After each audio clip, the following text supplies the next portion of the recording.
Governo Bolsonaro corta 2,4 bi da educação e confirma frase de Darcy Ribeiro. Nesta quinta-feira, 6, a educação brasileira amanheceu mais ameaçada de extinção do que nunca. O governo Jair Bolsonaro realizou nesta semana um novo corte bilionário no orçamento do setor. O bloqueio foi anunciado nesta quarta-feira, 5, em ofício enviado às universidades públicas federais. Segundo a apuração da imprensa, o corte no Ministério da Educação representou uma redução de 5,8% nos limites de movimentação e empenho para as instituições de ensino superior, as unidades vinculadas e instituições federais de ensino.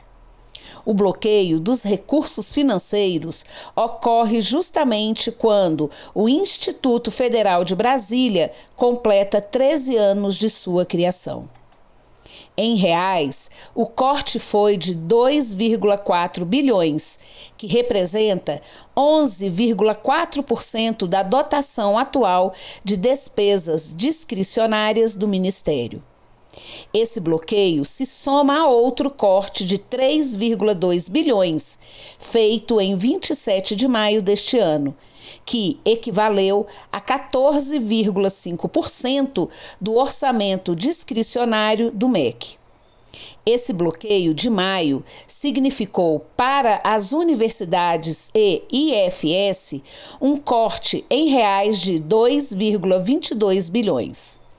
Os dois cortes deste ano se somam ainda ao orçamento para a educação de 2022, semelhante ao mesmo orçamento de 10 anos atrás. Se o orçamento para 2022 já comprometia o funcionamento das IES, a qualidade do trabalho, a permanência dos estudantes e as condições do trabalho docente, com o corte desta semana e o de maio, o presidente Jair Bolsonaro e seu ministro da Economia, Paulo Guedes, consolidam um projeto do Banco Mundial, da Organização Mundial do Comércio, da representação do governo dos Estados Unidos para o comércio e da Organização para a Cooperação e Desenvolvimento Econômico de extinguir a educação superior e a pesquisa científica nos países do terceiro mundo. O corte desta semana afeta profundamente a dotação atual de despesas discricionárias do Ministério.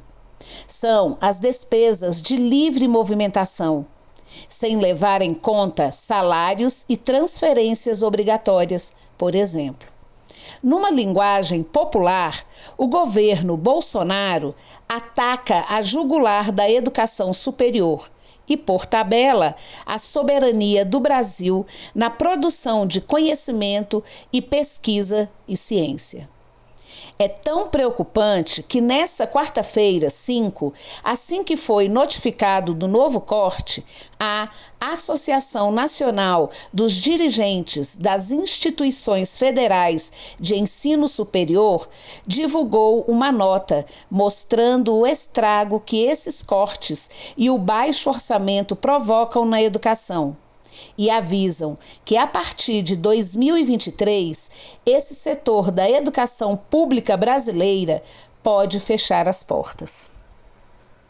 Considerando a já preocupante situação financeira vivenciada pelas universidades federais e agravada pela edição de novo decreto, a diretoria da Andifes está convocando uma reunião extraordinária de seu Conselho Pleno para esta quinta-feira, 6, às 10 horas, em modalidade remota, para discutir o contexto e debater as ações e providências.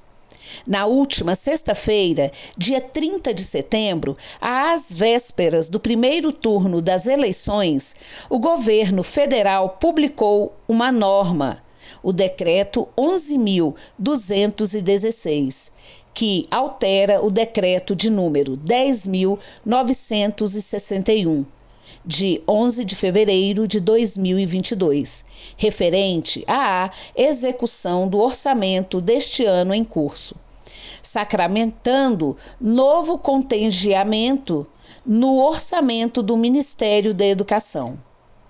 Dessa vez, no percentual de 5,8%, resultando em uma redução na possibilidade de empenhar despesas das universidades no importe de 328,5 milhões. Confira, no final desta matéria, a nota da Andifes na íntegra. A diretoria do Simpro vê, nesse corte, o aprofundamento do projeto de poder de Jair Bolsonaro, no qual a educação pública, principalmente as universidades e institutos federais, são considerados inimigos e, portanto, devem ser eliminados. Importante destacar que a intensificação do desmonte da educação pública desde janeiro de 2019 também se repetirá rapidamente em outros setores que o Jair Bolsonaro e sua equipe classificam como inimigos, tais como o Supremo Tribunal Federal, a Justiça Eleitoral, os serviços públicos, o movimento sindical e a imprensa profissional. Na avaliação da diretoria colegiada do Simpro, os cortes deliberados em ciência, tecnologia e educação são parte do plano antinacional de inviabilização da soberania científica e de produção de conhecimento do Brasil, o que afeta o futuro do país. E lembra que essa situação de cortes e crises permanentes na educação pública está sintetizada na frase do antropólogo, educador e político brasileiro Darcy Ribeiro, quando ele disse, numa entrevista de TV, que a crise na educação brasileira não é uma crise, é um projeto. Em artigo publicado no jornal Brasil Popular, José Domingues de Godoy Filho, professor da Universidade Federal do Mato Grosso, afirma que é imprescindível derrotar o capitão. Um passo obrigatório na luta em defesa da universidade pública e da ciência e tecnologia pública. No texto, ele afirma que a educação se transformou em um negócio e, no caso do ensino superior, um negócio estimado em pelo menos 13 bilhões.